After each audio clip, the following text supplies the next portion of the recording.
ખબર છે આપણે આ વાક્યનો અર્થ એક પ્રસંગ દ્વારા સમજીશું। એક ફકીર 20 વર્ષથી નિયમિત રીતે મસ્જિદમાં નમાઝ વાંચવા જતો હતો।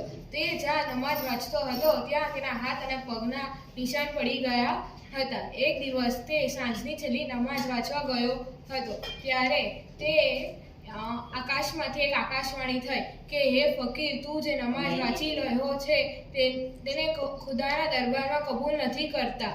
તું આ સાંભળીને તો ફકીર ગાંડો થઈ ગયો।